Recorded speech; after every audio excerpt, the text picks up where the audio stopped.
Okay, these are the tools that I started this project with. This is a flat crowbar. I use this to pull up the carpet, the padding, and then the hammer and flat crowbar combination to rip up the tack strips. I used this box cutter to slice the carpet and the padding into strips, and then I rolled those strips up and taped them down for trash day, and then I used this scraper to scrape the excess padding from the glue ribbons that you see throughout the floor. The next stage of my project will consist of these products. The painter's tape will be used to tape the edges of the trim so that they do not get the concrete stripper on them. I will be using this concrete stripper, this measuring cup, and this bucket to mix the solution to strip the floors. I will apply it with this brand new mop. I will use this scrub brush for some extra scrubbing while it's processing, and the scraper to scrape off any of the excess residue. And then I will go through a second time and strip it again if there's anything left, and repeat that process as needed. The next step after that will be using this concrete fix to patch all of the dark colored divots that you see along the wall. Those divots were made when I pulled up the tack strips. Then I will be using this construction sealant to seal the 6.5 foot long hairline crack that is in my concrete floor. And I will use this to administer these products. The next step, after I seal the divots and seal the crack, will be applying this concrete and masonry bonding primer with this roller stick and this roller head to prep the concrete floor for concrete paint. And the last step will be applying this porch and patio anti-slip floor paint to my floors in this beautiful tan color. I did forget to tell you guys that I went through and I swept this room with a broom and dustpan 3 times before I came in with the shop vac and vacuumed it in preparation for this floor stripper. Okay, this is day 1 of stripping the concrete in my bedroom, in my guest bedroom. This is what it looks like after 1 pass. So it's gonna take a second pass for sure, and a lot more deck brush scrubbing because the scraper is just not getting some of this stuff up, because some of this stuff is embedded in the coarse aggregate that the concrete is mixed with, so it's a little bit harder to get up. But that deck brush over there does the trick. And this is some of the slop that came off of the floor. I scooped it into a pile in the center. All right, here it is after 1 day of floor stripping.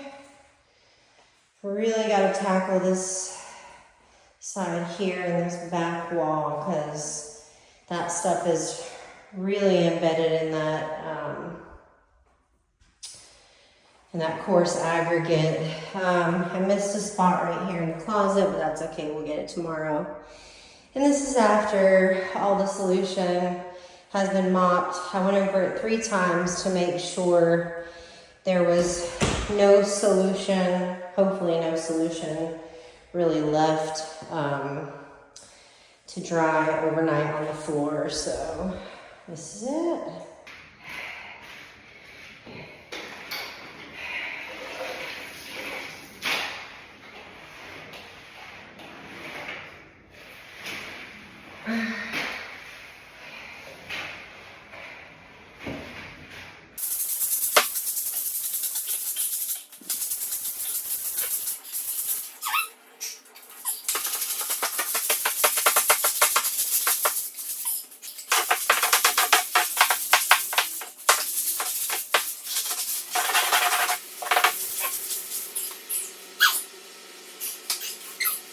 All right, this is a second pass at this concrete floor stripper. I went through and scrubbed all the little spots I missed and scraped, and hopefully I got all the big stuff, and we'll just be down to the paint that's embedded in the coarse aggregate, and I might have to use a different product for that because this will be a second pass, and if it didn't take it all up this time, then we don't have to take more extreme measures.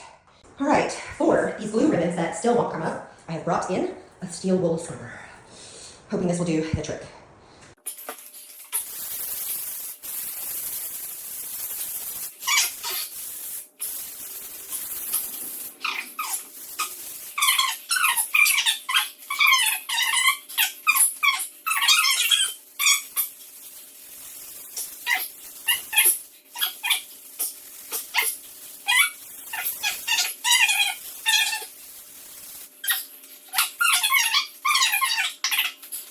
All right, mind you, the floor is still wet, but all of those polka dots you see and the little bit of white left along the wall is where that white paint-like or paint substance embedded into the coarse aggregate. So I will be filling those spots with the concrete masonry repair stuff, so I'm not too concerned about those. I'll probably try to go back in for a third pass with just maybe a small cup. Same thing in here. Those are just where the tack strips were and the nails were nailed into basically straight coarse aggregate, and the substance that I stripped off the floor got stuck in the coarse aggregate. So I will try to see if there's like a steel toothbrush that I can use to just scrape them out just a little bit more before I fill them.